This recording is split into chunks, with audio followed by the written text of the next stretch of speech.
Naam, hujambo na karibu sana ndugu mtazamaji wa Jamii Plus TV. Karibu sana katika kipindi hichi cha Shamba Master. Leo tupo hapa Dodoma Kizimbani kuja kupata elimu kuhusiana na ukulima wa mimea mbalimbali. Na kwa siku ya leo tupo hapa katika kibanda hichi ambacho kilichotengenezwa mahususi kabisa kwa ajili ya uatikaji wa miche. Bila kupoteza muda, moja kwa moja basi twende kwa mhusika ambaye anayeshughulikia kibanda hichi kutuelezea namna gani inafanya kazi kibanda hichi. Tukumbuke kwamba anayekuendesha kipindi hichi sio mwingine bali ni mimi mtangazaji wako Ali Salufasi.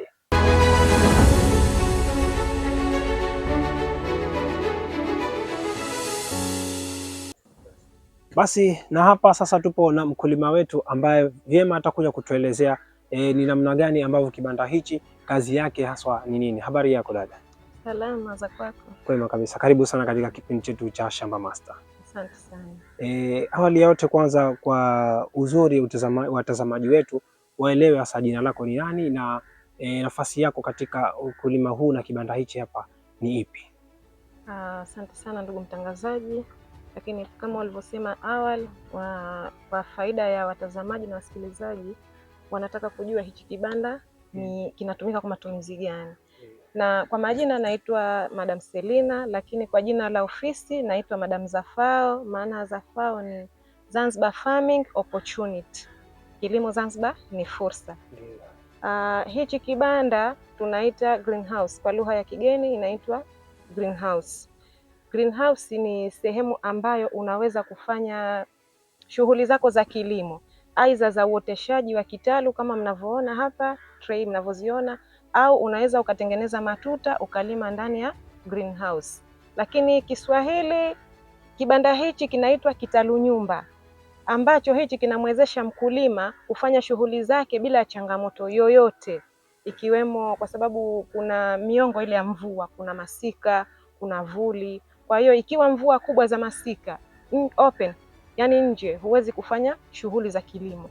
Kwa hiyo ukiwa na sehemu kama hii unaweza kufanya shughuli zako kwa muda wowote, iwe mvua iwe jua. Sasa mwanzo ulisema kwamba vibanda hivi mara sana unaweza kutumia hata kama ni trays kuwekea udongo ili kuziwekea mbegu zako. Muda mwingine unasema kwamba una uwezo hata wa kuweka matuta kwa ajili ya kupandikiza mbegu hizo. Sasa ni ipi ni kati ya kazi hizi mbili, ya kuweka matuta ama kuweka hizi tray, ipi ni bora zaidi? Kuna ipi ambayo ni rahisi zaidi? Zote zina ubora ndugu mtangazaji. Lakini inategemeana mkulima yeye shughuli yake ni ipi. Kama mimi hapa Madam Zafao, mimi shughuli zangu kubwa ni za uatikaji, yani za kitalu. Kwa hiyo mimi hichi kitalu nyumba ni faida kwangu kwa matumizi yangu, lakini kwa mkulima mwingine yeye anatumia kwa ajili ya kupanda miche tofauti kwenye matuta. Ndio. Sasa kitaalamu zaidi, lakini sielewi ni vipi, lakini wenyewe wanasema kwamba kama mche unataka kukua basi ni muhimu upate maji pamoja na mwanga wa jua. Sasa katika kibanda hichi hivi mwanga wa jua ambao ule unaotakiwa sasa, kama ikiwa ni kiwango fulani, unaingia na kupata miche haya? Ndio, kama unavyosema, miche yoyote lazima inahitaji mwangaza wa jua, lakini pia inahitaji maji ili miche iweze kumea vizuri. Na kama mnavyoona greenhouse nyingi zinawekewa plastiki nyeupe juu. Au mmekuta plastiki nyeusi? Wala hamjakuta ya rangi? Haya, kwa maana tunaweka hizi plastiki nyeupe juu kwa ajili ya kuvuta mwangaza ambao wameweka kwa kiwango maalum cha kupitisha katika miche. Humo hakupiti mwangaza, sio mkali na wala sio, yani mwangaza wake ni wa kawaida sana.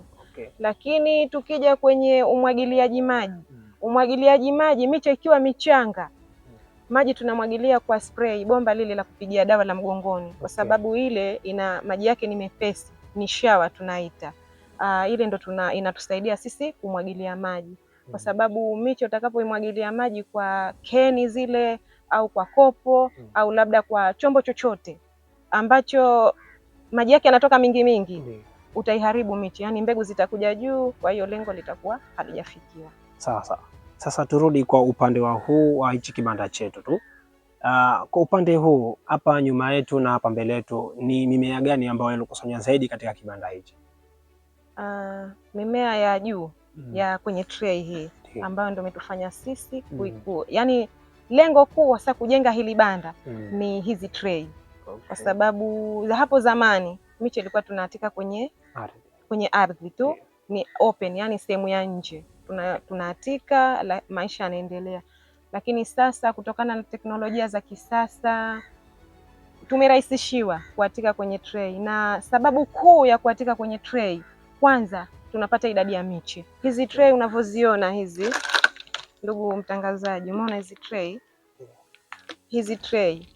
hizi zina idadi hizi tundu zote zina idadi yake. Hii ina tundu 200. Kwa hiyo 200, hii jumla ya miche yote ni 200. Kwa hiyo hapa nikipanga tray zangu, labda mathalan tuseme nimepanga tray 10, najua nina miche ya idadi gani. Tofauti na kitalu nikifanya kwenye ardhi.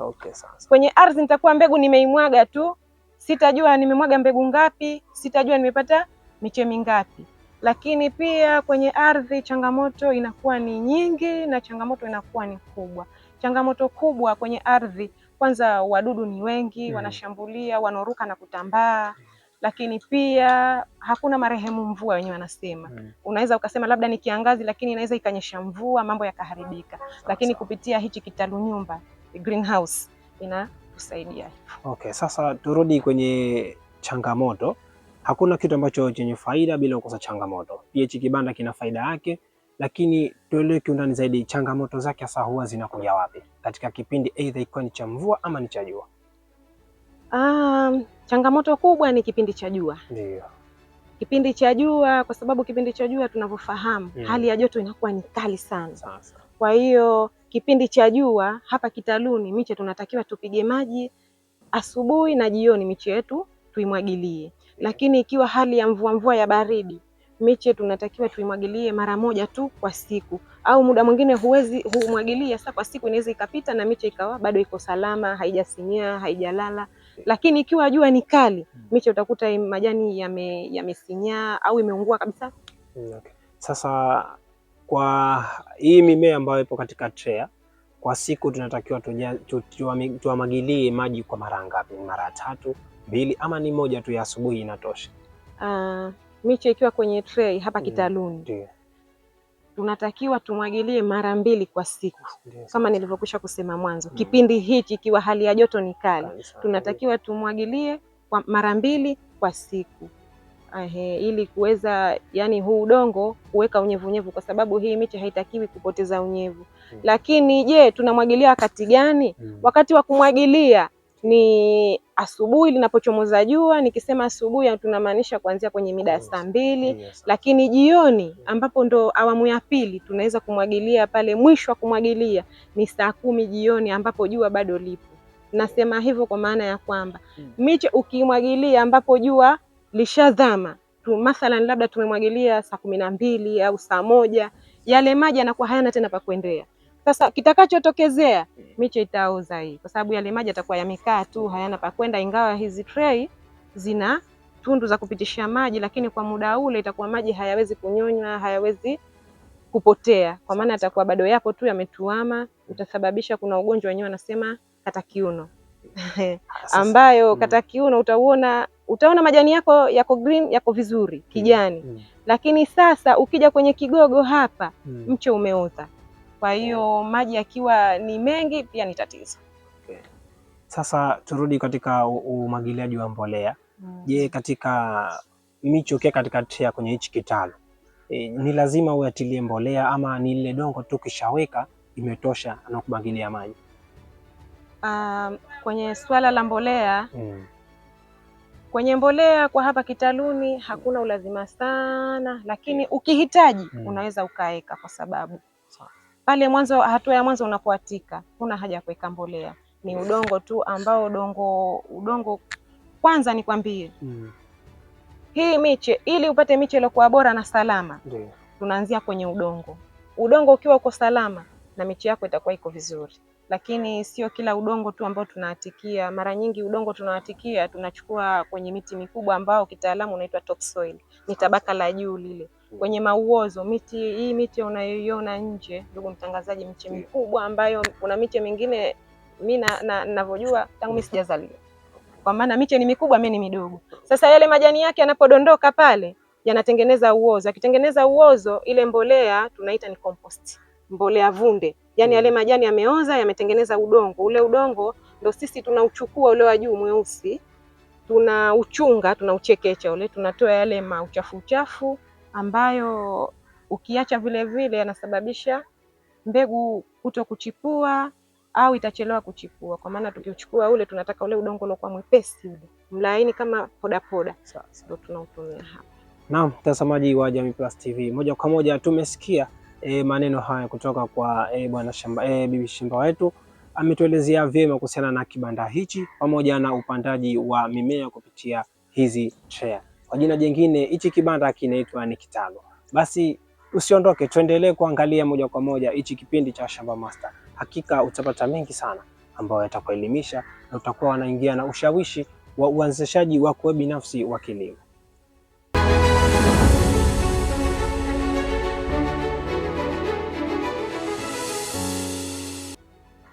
Na mtazamaji wa Jamii Plus TV, tumerudi tena hapa kwa katika kibanda chetu hichi kupata kuelewa zaidi ni namna gani ambavyo hatua kwa hatua zinazofanyika katika kukuza miti haya hadi kufikia pahali miti ikawekwa katika pengine kwenye kipolo ama katika ardhi.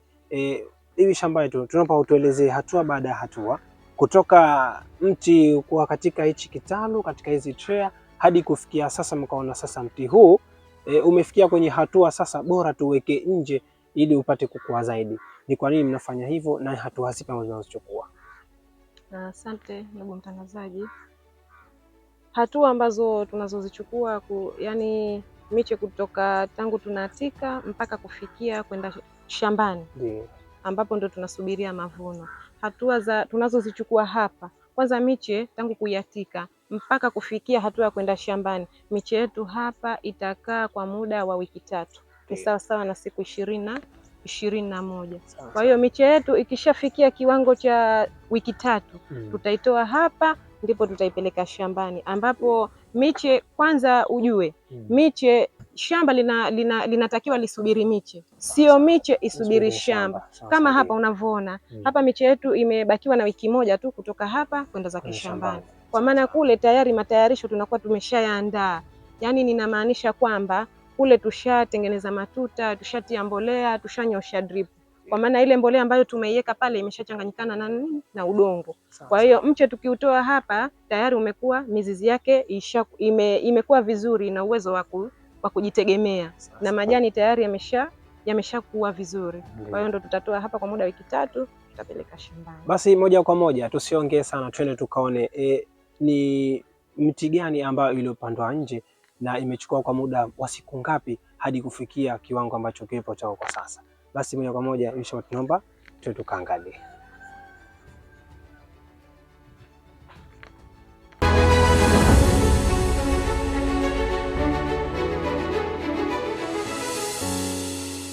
Na mtazamaji wa Jamii Plus TV, na hapa tupo nje katika eneo ambalo moja kwa moja tumekuja kuonyeshwa namna miti hii inavyoanzwa kupandwa, kutolewa katika zile tray hadi kufikia kuwekwa katika shamba.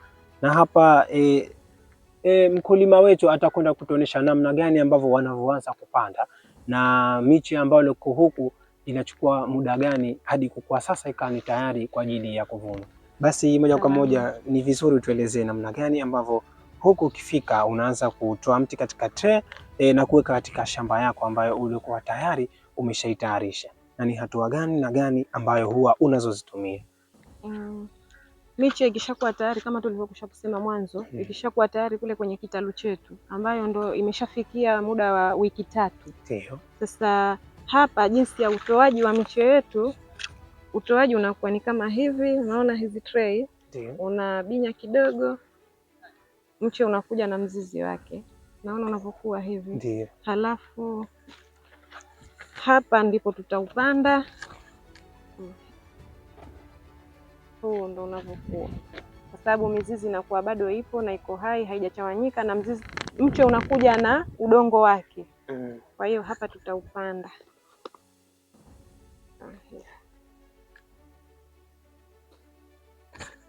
hapo unakuwa umemaliza kwenye zoezi la upandaji. Kwa hiyo kitakachofuata hapa ni huduma tu za mbolea, maji pamoja na booster. Ndio. Sasa tukija kuona hapa katika hili shamba letu ambalo ni tayari limeshaandaliwa kwa ajili ya kuweka miche hii, tunakuta moja kwa moja una hii mipira ambayo ilipitishwa juu. Kazi zake haswa sasa ni nini? Hizi kitaalamu kwanza tunaita drip. Ndio. Drip ni hii mipira ambayo inadondosha maji kwa kiwango maalum, tofauti na mabomba tunavyoyaona yanavyotoa maji, lakini hizi drip kama unavyoziona maji yake ni madogo sana yanayodondoka humu. Kwa maana mche hata kama ni mdogo, mizizi haijajishika, hauwezi kudondoka wala hauwezi kuyumbayumba. Kwa maji yake yanadondoka kwa kiasi kidogo sana. Kwa hiyo hii kazi yake kubwa ni kuruhusu maji kuingia katika mimea.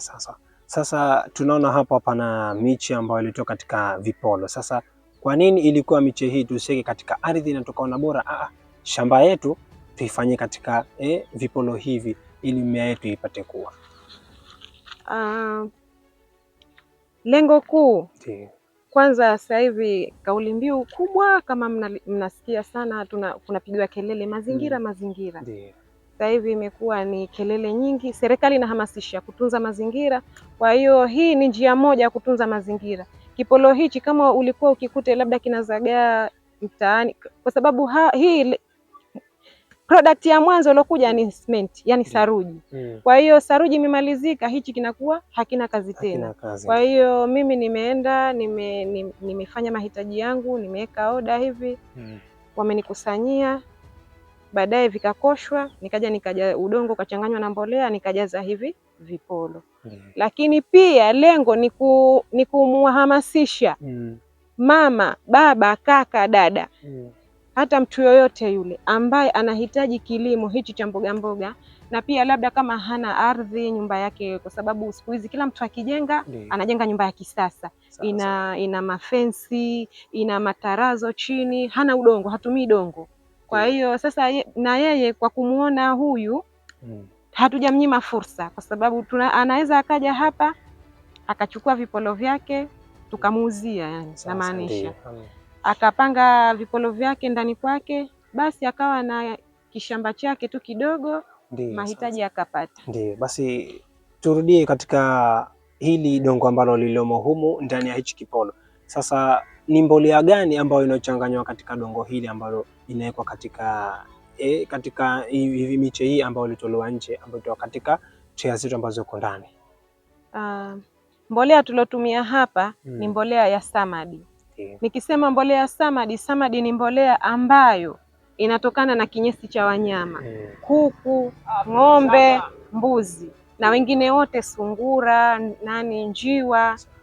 Kwa maana mbolea yote inaitwa samadi, ni kinyesi ambacho kinatokana na wanyama. Kwa hiyo mbolea nilotumia hapa ni mbolea ya kuku wanyama, ambayo ishatoka kwenye mabanda, ishakaa sana, ishapoa.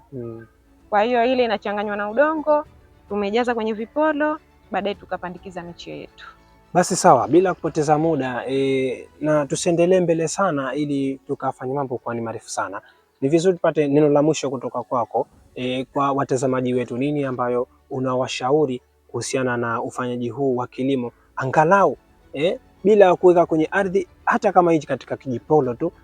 Ushauri wako hasa ni upi hasa kwa vijana?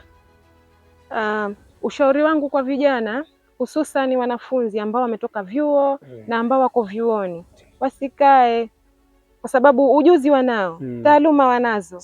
Kwa hiyo wana uwezo wa kujiendeleza mpaka pale watakapopata ajira. Hata kama amepata ajira, basi hichi kilimo bado ni fursa. Kwa hiyo ushauri wangu kwao, waendeleze taaluma zao pale wanapotoka vyuoni.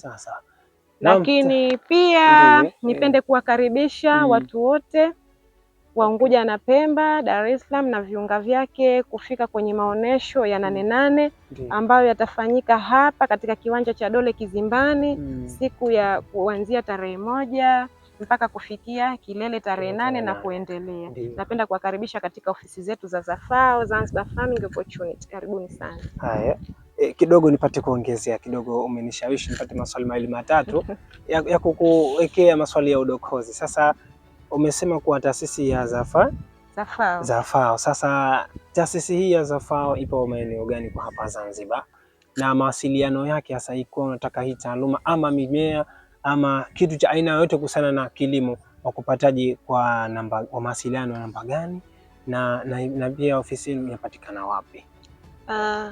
Ofisi za FAO zinapatikana hapa Dole Kizimbani, kiwanja cha 88. Lakini TikTok natumia FAO kama kawaida, hiyo FAO. Lakini kwa namba ya simu inatumika 0627 51 75 95. Naam, shukrani sana mtazamaji wa Jamii Plus TV. Hichi ni kipindi cha Shamba Master. Tupo hapa Dole Kizimbani, tumekuja kujifunza namna ya uitikaji wa mimea kutoka kwenye hatua ya kuwepo katika trea hadi kufikia mmea kuwekwa shambani kwa ajili ya mavuno. Basi tusiongee sana, hatuna mengi ya zaidi. Ni mtangazaji wako Ali Salum Fasi, nawatakia kwa heri ya kuonana.